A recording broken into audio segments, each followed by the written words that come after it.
Irmãos, assista esse testemunho comigo, eu tenho certeza que ele vai falar ao seu coração. Na descrição desse vídeo eu vou deixar o link da pregação completa que está lá na Assembleia de Deus Gama Leste.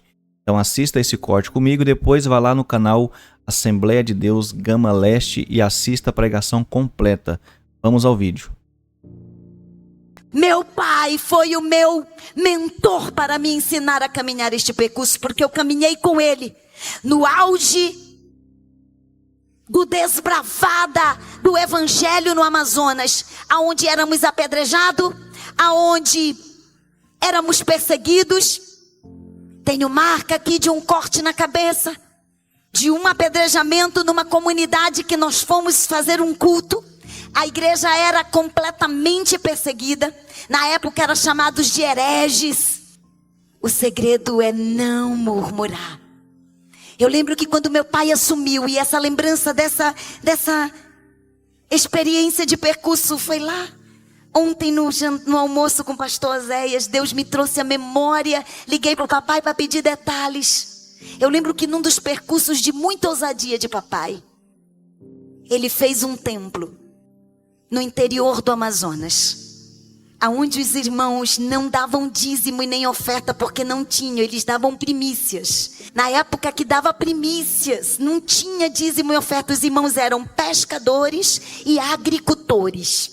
E o meu pai vende os bens que ele tinha no Pará, levanta a igreja de alvenaria, que só a prefeitura era um prédio semelhante naquela cidade. Então, isso trouxe para a cidade uma leitura: esse pastor é rico, essa igreja é poderosa. No meio dos índios, no meio de uma miséria, uma cidade que não tinha luz elétrica e água encanada, somente até, a luz elétrica só ficava até meia-noite, de 6 à meia-noite, e depois apagava.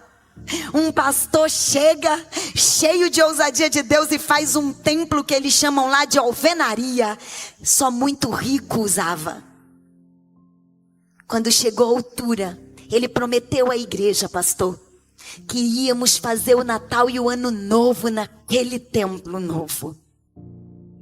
A igreja, quando nós chegamos lá, tinha 5 crentes, 4 desviados e 1 estragado.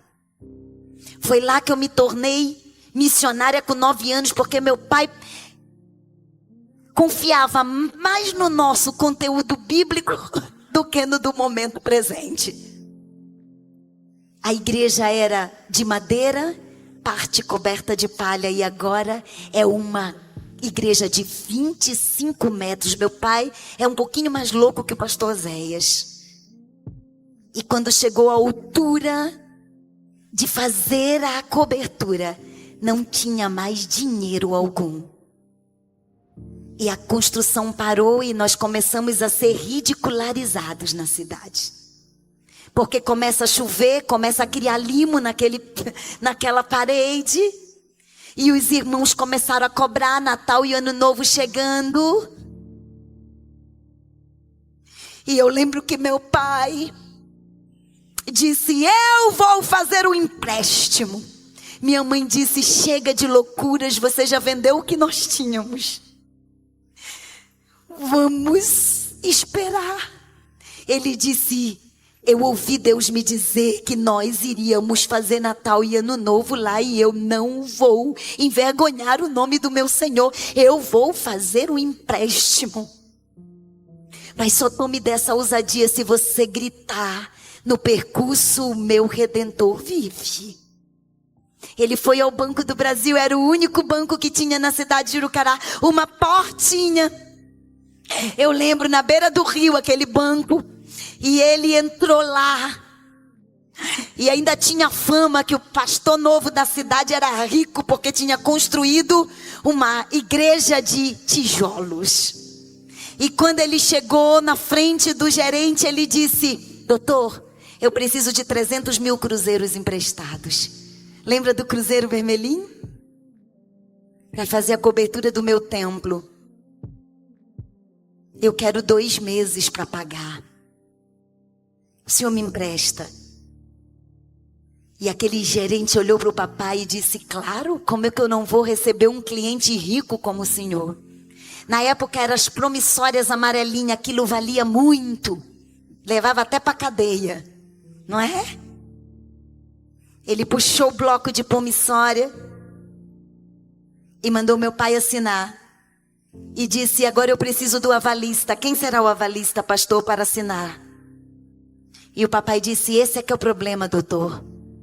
O avalista não pode aparecer aqui. Mas ele me deu ordem para vir. O meu avalista é o Deus Todo-Poderoso, dono de todo ouro e de toda prata. Ele me disse que fizéssemos esse empréstimo, que ele vai me avalizar. Eu acho que o gerente nunca viu um cliente tão doido na vida. Botou a mão na cabeça, ficou olhando pro papai, respirou fundo, bateu naquela mesa e disse: tá certo, se Deus não pagar as suas contas, quem é que paga nessa vida? Pois eu nunca emprestei para Deus e eu não vou perder essa oportunidade de emprestar. Eu vou emprestar para Deus. Emprestou aquele bolo de cruzeiro, comprou a telha da igreja toda em Manaus, construiu tudo. Aí tá, Natal e Ano Novo, pensa festa, gente, que coisa mais linda. Passou janeiro, chega o tempo de pagar a conta. E eu era metida tudo, era metida tesoureira, secretária, então eu acompanhei muito todo o percurso ministerial, desbravador do papai no Amazonas. E o papai tá chegando o dia, papai tá chegando o dia, papai tá chegando o dia. Na véspera de ir no banco pagar a conta, não tinha dinheiro em papel na tesouraria, tinha umas poucas moedas e nada mais. Aleluia! Naquela noite eu ouvi a oração do papai a noite inteira. E essa é uma frase que ele acorda e dorme falando: o meu Redentor vive, o meu Redentor vive, o meu Redentor vive, o meu Redentor vive, o meu Redentor vive. Perto do meio-dia toca o telefone: o Senhor é meu pastor e nada me faltará. Casa pastoral, bom dia. Era o gerente: queria falar com o seu pai. Hoje é o dia de finalizarmos as promissórias. E eu: é o gerente. Só uma criança sendo modelada para chegar aqui hoje e te levar pelo caminho da restituição. E o papai disse: diga a ele que antes de fechar o banco, eu estarei lá para pagar a conta. Escute. E ele disse: antes de fechar o banco. E eu respondi o gerente, Ivan. Ele botou aquele terno domingueiro, se arrumou de pastor, bem vestido. Meu pai nunca estudou o que a gente estuda hoje. Se arrumou com aquele domingueiro dele, passou o seu desodorante e eu tesque na mão dele: embora. O meu Redentor vive. O meu Redentor vive. Olha o percurso. O meu Redentor vive. Em nenhum momento ele disse: Deus, eu vou ser envergonhado.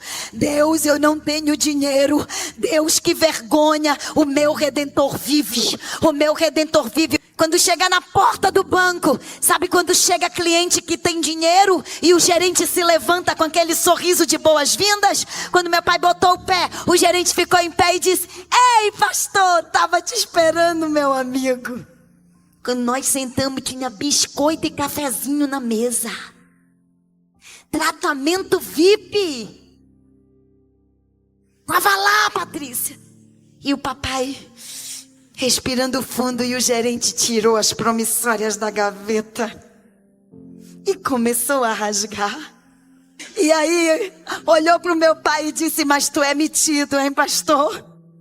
Mas tu é metido.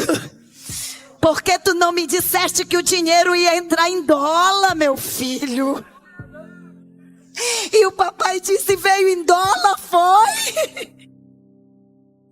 É que quem ia mandar não me avisou em que moeda viria.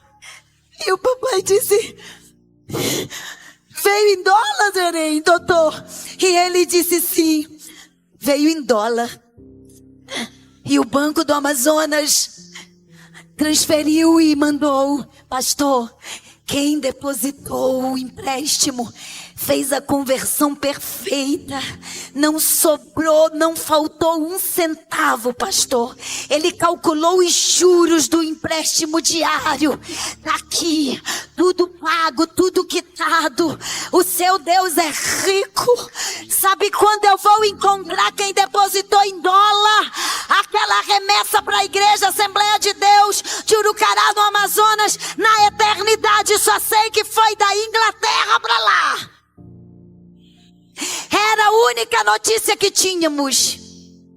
E lembramos que há alguns anos os ingleses nos visitaram lá e prometeram nos ajudar. Não sei se foi eles, eu não sei quem foi, porque o sobrenatural eu não justifico, eu só aceito.